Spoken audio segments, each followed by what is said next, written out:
मोर छाप की शानदार प्रस्तुति। 1 2 1 2 3 4। नमस्ते चाचा मोर छाप, मोर छाप, मोर छाप। नमस्ते चाची मोर छाप, मोर छाप, मोर छाप। नमस्ते दादा मोर छाप, मोर छाप, मोर छाप। नमस्ते भैया मोर छाप, मोर छाप, मोर छाप। नमस्ते भाभी मोर छाप। मोर छाप, मोर छाप। छाप मोर छाप, मोर छाप। अरे मोर छाप क्या है?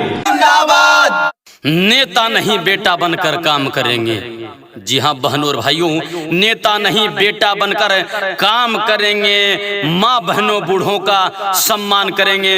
प्रिय भाई और बहनों, छात्र नौजवान, पिछड़ा पिछड़ा, दलित महादलित साथियों, याद रखें सबके छाप मोर छाप, मोर छाप, मोर छाप। सब लोग के मोर छाप, मोर छाप, मोर छाप। अपन छाप मोर छाप, मोर छाप, मोर छाप। मजदूर के छाप मोर छाप, मोर छाप, मोर छाप। किसान के छाप मोर छाप, मोर छाप, मोर छाप। गरीब के छाप मोर छाप, मोर छाप, मोर छाप। याद रखी मोर छाप, मोर छाप, मोर छाप। सब लोग के मोर छाप। मोर छाप, मोर छाप। चुनाव चिन्ह मोर छाप पर बटन दबाकर जो क्रमांक संख्या 7 पे है उसके सामने नीला बटन दबाकर सुशीला देवी जी को भारी मतों से विजय बना। आपका नेता कैसा हो, विनोद भैया जैसा हो।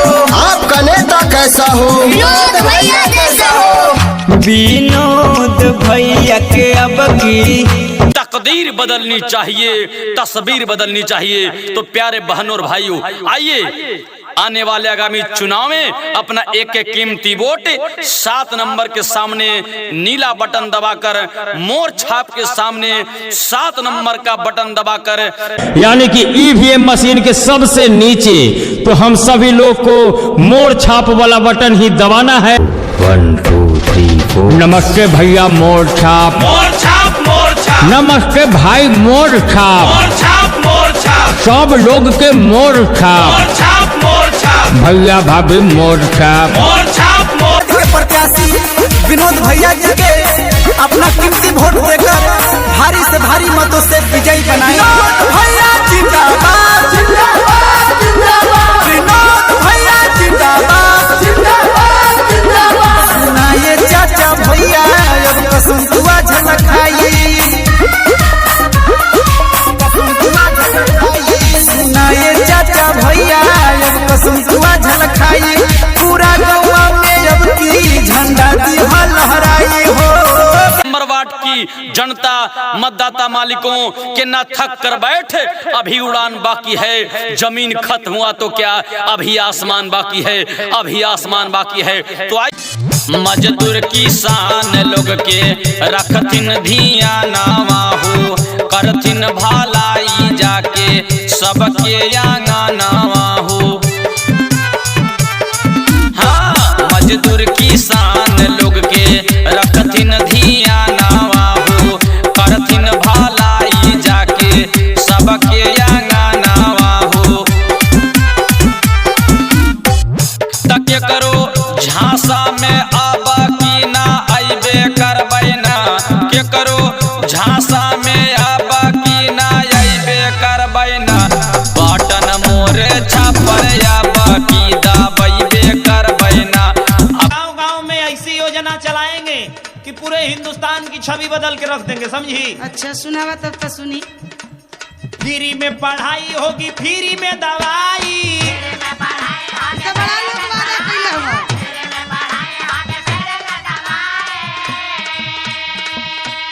गाँवे गाँवे रोड चक्कर रोड बन जाई। अरे हमारा रोड बड़ा बिगड़ गइल, कभी बनवा देता नेताजी। और सबसे बड़ा काम कौन करेंगे, देखो हम बता रहे हैं। हाँ हम बताओ, जल्दी बतावा। वृद्धा पेंशन बुढ़ा और बुढ़ी को दिलाएंगे। ये काम तो पहले करिहा। समझ रही हो ना। हाँ, हाँ। अब तुमको लग रहा है कि तुम लाइन पे आ रही लगा हो। तो कुछ काम करबा। वृद्धा पेंशन बुढ़ा और बुढ़ी को दिलाएंगे। केहू जौवन किया नहीं करके दिखाएंगे।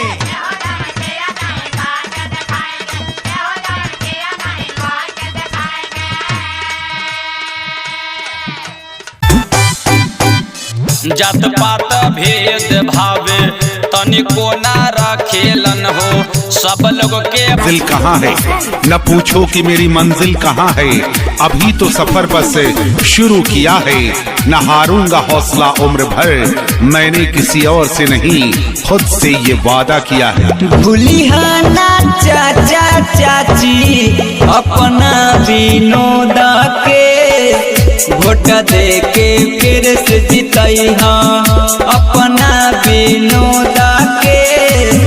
एक जैसन देखेलन हो, हाँ जात पात भेद भाव तनिको ना रखेलन हो, सब लोग के अब की 7 नंबर पर बटन दबाइबे करबै ना, अब की 7 नंबर पर बटन दबाइबे करबै ना, सुशीला देवी सदबा नइबे करबै ना। सुशीला देवी जिंदाबाद जिंदाबाद जिंदाबाद, आपका बटन कहाँ दबेगा। यानी कि ईवीएम मशीन के सबसे नीचे तो हम सभी लोग को मोड़ छाप वाला बटन ही दबाना है। सुशीला देवी जिंदाबाद जिंदाबाद जिंदाबाद, आपका बटन कहाँ दबेगा।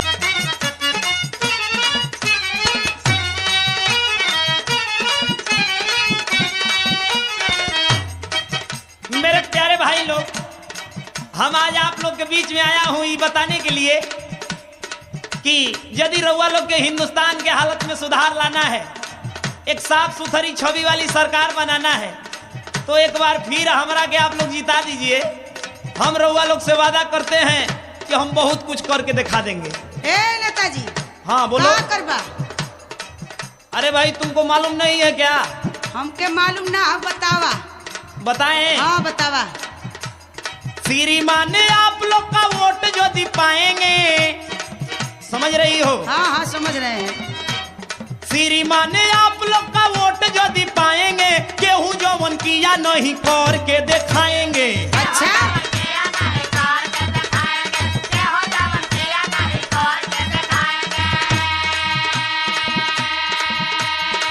ए नेताजी, है हाँ। कुल बंद करा, बड़ा हम सुन ले है जा। अच्छा हाँ सुना हमार बात। ई विकास के गंगा बहाई है, सबके रोजी रोजगार दिलवाई है। जीत के इनके पहनाई अब की माला, पहनाई अब की माला। ए भैया चारू ओर हला इनके होला, ए भैया चारू ओर हला इनके होला। ए भैया इनके जिताई कहे सब गाँव घर टोला। ए भैया इनके जिताई कहे सब गाँव घर टोला। ए चाचा इनके जिताई कहे सब गाँव घर टोला। ए दीदी इनके जिताई। सुशीला देवी जिंदाबाद जिंदाबाद जिंदाबाद, आपका बटन कहाँ दबेगा। यानी कि ईवीएम मशीन के सबसे नीचे तो हम सभी लोग को मोड़ छाप वाला बटन ही दबाना है। आपका नेता कैसा हो, विनोद भैया कैसा हो, आपका नेता कैसा हो, विनोद भैया कैसा हो। विनोद भैया के अब की 1 2 3 4 नमस्ते भैया मोड़ छाप। मोर छाप मोर छाप नमस्ते भाई मोड़ छाप। मोर छाप मोर छाप सब लोग के मोड़ छाप। मोर छाप मोर छाप भैया भाभी मोड़ छाप। मोर छाप मोर। जी हाँ, आपने सही सुना। क्रमांक संख्या 7, क्रमांक संख्या 7 पर बटन दबाकर भारी से भारी मतों से विजय बनाए। सुशीला देवी जिंदाबाद जिंदाबाद जिंदाबाद, सुशीला देवी जिंदाबाद जिंदाबाद जिंदाबाद। यानी कि ईवीएम मशीन के सबसे नीचे तो हम सभी लोग को मोड़ छाप वाला बटन ही दबाना है। सुशीला देवी देवी जी को भारी मतों से विजय बना। मोर छाप जिंदाबाद जिंदाबाद जिंदाबाद मोर छाप जिंदाबाद जिंदाबाद जिंदाबाद। है अगर अंधकार तो चिराग जलनी चाहिए, है अगर अंधकार तो चिराग जलनी चाहिए। इस हिमालय से कोई गंगा निकलनी चाहिए। विनोद भैया जिंदाबाद जिंदाबाद जिंदाबाद। सोची समझ के वोट दिया हो, दारू मुर्गा बनलो भैया हो, जता में केहू के नैया हो, दारू मुर्गा पर जनलो भैया हो, फिर से वोट दे के विनोद भैया के जितैया। हमर बाबू अरे यहाँ के जीत एकदम पाका बा, यहाँ के झंडा लहरता एकदम।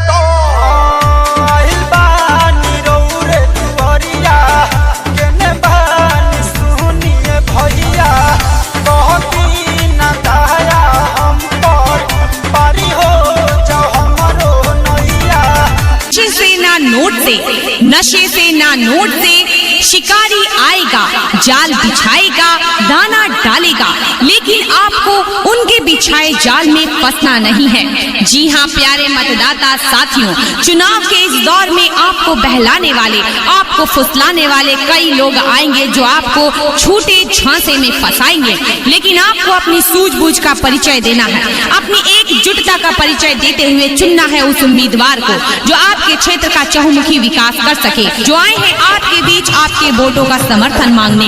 आपका एक एक वोट कीमती है, तो सोच समझकर अपने मताधिकार का प्रयोग करें। आपका नेता कैसा हो, विनोद भैया जैसा हो। आपका नेता कैसा हो, विनोद भैया जैसा हो। विनोद भैया के अब की साथ। जी हाँ आपने सही सुना, क्रमांक संख्या 7, क्रमांक संख्या 7 पर बटन दबाकर भारी से भारी मतों से विजय बनाए। सुशीला देवी जिंदाबाद जिंदाबाद जिंदाबाद। सुशीला देवी जिंदाबाद जिंदाबाद जिंदाबाद। याद रखी मोर छाप मोर छाप मोर छाप। नमस्ते दादा मोर छाप मोर छाप मोर छाप। नमस्ते दादी मोर छाप मोर छाप मोर छाप। नमस्ते चाची मोर छाप मोर छाप मोर छाप। नमस्ते चाचा मोर छाप मोर छाप मोर छाप। सब लोग के मोर छाप मोर छाप मोर छाप। जीत के आई मोर छाप मोर छाप मोर छाप। विजयी हुई मोर छाप मोर छाप मोर छाप। याद रखी मोर छाप मोर छाप मोर छाप। जी हाँ आपने सही सुना, क्रमांक संख्या 7, क्रमांक संख्या 7 पर बटन दबाकर भारी से भारी मतों से विजय बनाए। सुशीला देवी जिंदाबाद जिंदाबाद जिंदाबाद। सुशीला देवी जिंदाबाद जिंदाबाद जिंदाबाद। वार्ड संख्या 41 के जनता जिंदाबाद जिंदाबाद जिंदाबाद। मतदाता मालिक जिंदाबाद जिंदाबाद जिंदाबाद। मजदूर किसान जिंदाबाद जिंदाबाद जिंदाबाद। छाप मोर छाप। बटन दबाई मोर छाप मोर छाप मोर छाप। सब लोग के मोर छाप मोर छाप मोर। करें। आपका नेता कैसा हो, विनोद भैया जैसा हो। आपका नेता कैसा हो, विनोद भैया जैसा हो। विनोद भैया के अब की छाप मोर छाप। सब लोग के मोर छाप मोर छाप मोर छाप। जनता भाई के मोर छाप मोर छाप मोर छाप। अरे याद रखी मोर छाप मोर छाप मोर छाप। सब लोग के मोर छाप मोर छाप मोर छाप। बोला भैया मोर छाप मोर छाप मोर छाप। भैया बहनी मोर छाप मोर छाप मोर छाप। याद रखी मोर छाप मोर छाप मोर छाप। हंसत रही मोर छाप मोर छाप मोर छाप। दौड़त रही मोर छाप मोर छाप मोर छाप। चलत रही मोर छाप मोर छाप मोर छाप। सब लोग के मोर छाप मोर छाप मोर छाप। गूंजत रही मोर छाप मोर छाप मोर छाप। वार्ड संख्या 41 के जनता जिंदाबाद जिंदाबाद जिंदाबाद। मतदाता मालिक जिंदाबाद जिंदाबाद जिंदाबाद। मजदूर किसान जिंदाबाद जिंदाबाद जिंदाबाद। प्रत्याशी विनोद भैया जी के अपना कीमती वोट देकर भारी से भारी मतों से विजयी बनाए। विनोद भैया जिंदाबाद जिंदाबाद जिंदाबाद। विनोद भैया जिंदाबाद जिंदाबाद।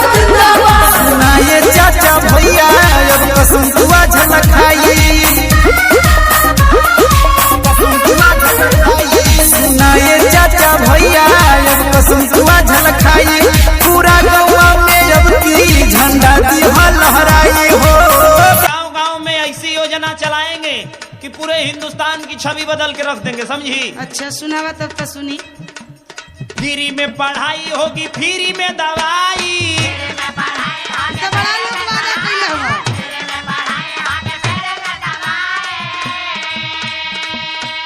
गावे गावे रोड चक्कर रोड बन जाई। अरे हमारा रोड बड़ा बिगड़ गया, कभी बनवा देता नेताजी। और सबसे बड़ा काम कौन करेंगे देखो हम बता रहे हैं। हाँ हम बताओ, जल्दी बतावा। वृद्धा पेंशन बुढ़ा और बुढ़ी को दिलाएंगे। ये काम तो पहले करी है, समझ रही हो ना। हाँ। अब तुमको लग रहा है कि तुम लाइन पे आ रही लगा हो। तो कुछ काम करबा। वृद्धा पेंशन बुढ़ा और बुढ़ी को दिलाएंगे, केहू जो मन किया नहीं करके दिखाएंगे।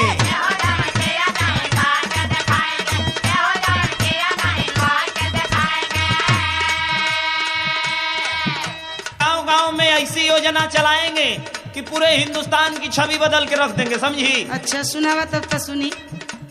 फ्री में पढ़ाई होगी, फ्री में दवाई, तो बड़ा लोग वादा कइले हो।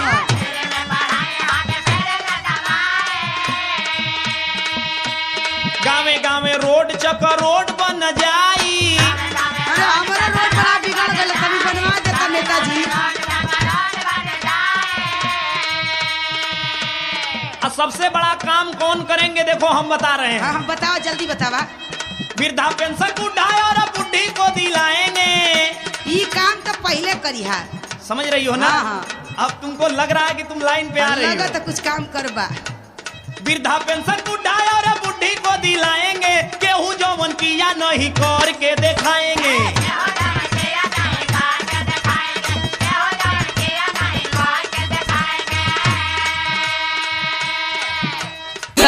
आपका नेता कैसा हो, विनोद भैया कैसा हो। आपका नेता कैसा हो, विनोद भैया कैसा हो। विनोद भैया के अब की है अगर अंधकार तो चिराग जलनी चाहिए, है अगर अंधकार तो चिराग जलनी चाहिए। इस हिमालय से कोई गंगा निकलनी चाहिए। विनोद भैया जिंदाबाद, जिंदाबाद जिंदाबाद। सोच समझ के वोट दिया हो, दारू मुर्गा पना लो भैया हो, जता में केहू के नैया हो, दारू मुर्गा पर जन लो भैया हो। फिर से वोट दे के विनोद भैया के जितैया। विकास के गंगा बहाई है, सबके रोजी रोजगार दिलवाई है। जीत के इनके पहनाई अब की माला, पहनाई अब की माला। ए भैया चारू ओर हला इनके होला, ए भैया चारू ओर हला इनके होला। ए भैया इनके जिताइब कहे सब गाँव घर टोला। ए भैया इनके जिताइब कहे सब गाँव घर टोला। ए चाचा इनके जिताइब कहे सब गाँव घर टोला। ए दीदी इनके जिताइब। मजदूर किसान लोग के रखथिन धियानावा हो, करथिन भलाई जाके सबके आंगनावा हो। हाँ, मजदूर किसान लोग के रखथिन धियानावा हो, करथिन भलाई जाके सबके आंगनावा हो। तके करो झांसा में आबा की ना आइबे करबै ना, के करो झांसा में आबा की ना आइबे करबै ना, बटन मोरे छापर आबा की दाबैबे करबै ना। यानी कि ईवीएम मशीन के सबसे नीचे तो हम सभी लोग को मोर छाप वाला बटन ही दबाना है। चुनाव चिन्ह मोर छाप पर बटन दबाकर जो क्रमांक संख्या 7 पे है उसके सामने नीला बटन दबाकर, यानी कि ईवीएम मशीन के सबसे नीचे तो हम सभी लोग को मोर छाप वाला बटन ही दबाना है। स्वच्छ बरियारपुर, शिक्षित बरियारपुर, विकसित बरियारपुर।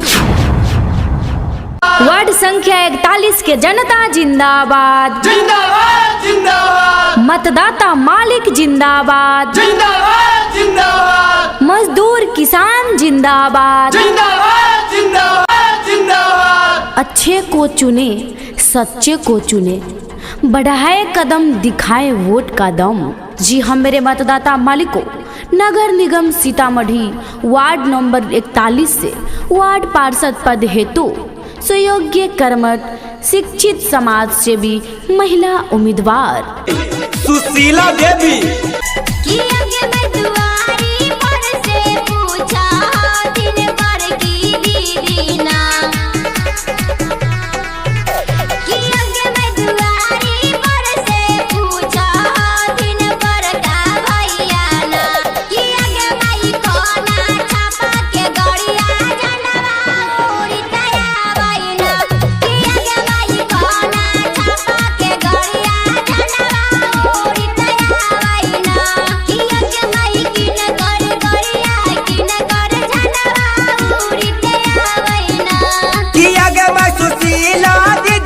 स्कॉर्पियो गाड़िया उड़ता या बैना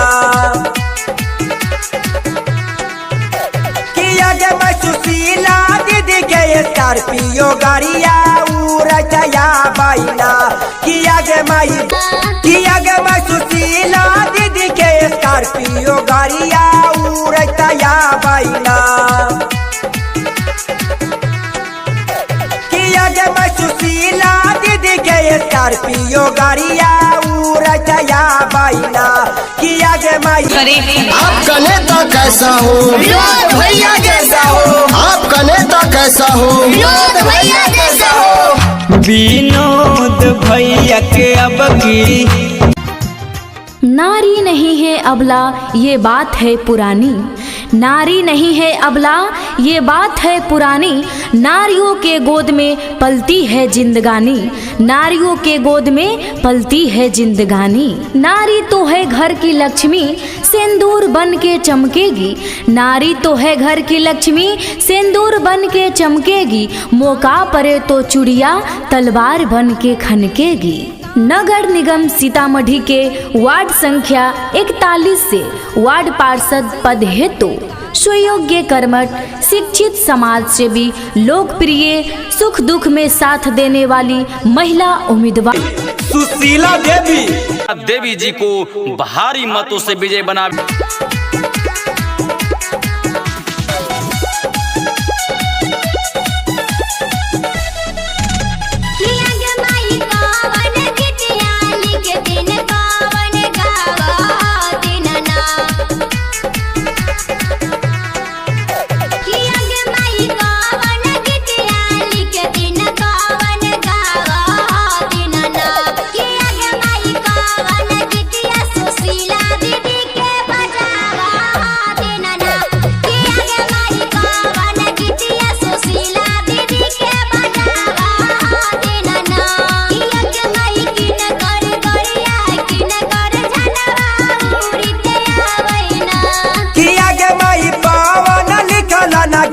संगीता गावा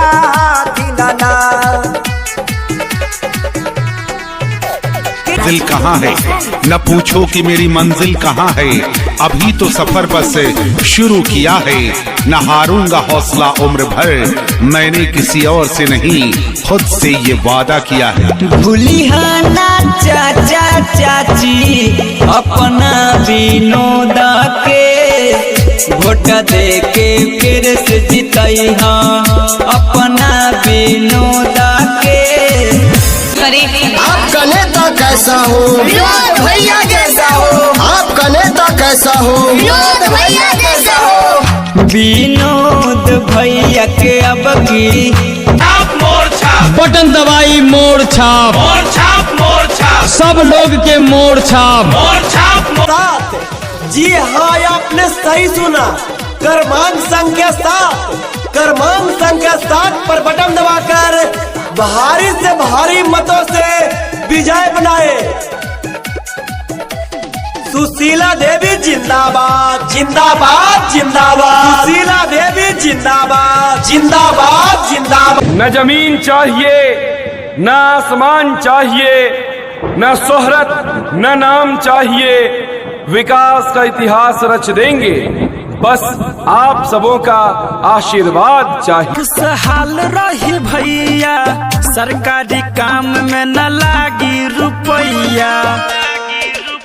चोरी घुसखोरी के वो मिटाए हैं, सबके प्यार समयावास दिलवाए हैं। नहीं लुटेरा बन के भरिया बझोला हो, भरिया बझोला।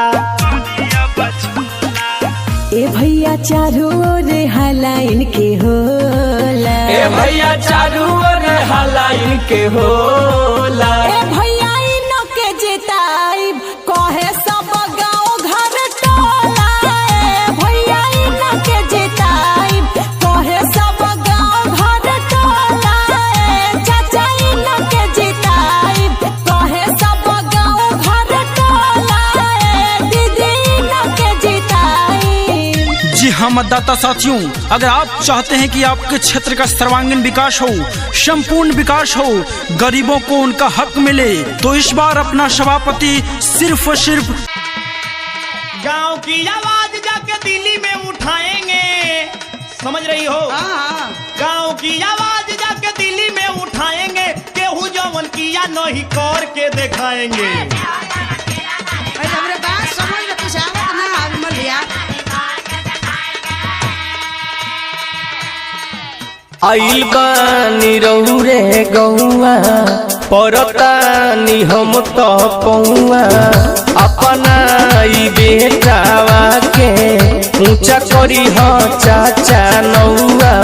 कर जोरी कहनी चाचा हमके तू नहीं भूलई हा। ए चाचा ए सुना हो, चुनाव के दिन आइल, ध्यान रखे के बाद। आपका नेता कैसा हो, विनोद भैया जैसा हो। आपका नेता कैसा हो, विनोद भैया जैसा हो। विनोद भैया के अब की स्वच्छ बरियारपुर, शिक्षित बरियारपुर, विकसित बरियारपुर। नारी नहीं है अबला ये बात है पुरानी, नारी नहीं है अबला ये बात है पुरानी।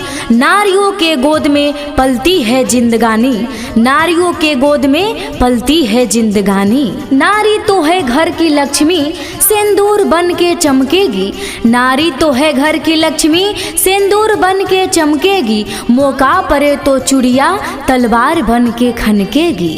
नगर निगम सीतामढ़ी के वार्ड संख्या 41 से वार्ड पार्षद पद हेतु सुयोग्य, कर्मठ, शिक्षित, समाज सेवी, लोकप्रिय, सुख दुख में साथ देने वाली महिला उम्मीदवार सुशीला देवी, यानी कि ईवीएम मशीन के सबसे नीचे, तो हम सभी लोग को मोड़ छाप वाला बटन ही दबाना है। प्रत्याशी विनोद भैया जी के अपना कीमती वोट देकर भारी से भारी मतों से विजयी बनाए। विनोद भैया जिंदाबाद, जिंदाबाद, जिंदाबाद। विनोद भैया जिंदाबाद, जिंदाबाद, जिंदाबाद। सुनाइए चाचा भैया अब कसम दुआ झलकाई,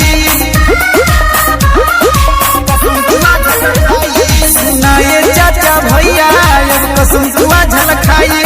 पूरा गौवा में अब की झंडा दी लहराई हो। भैया विनोद जैसा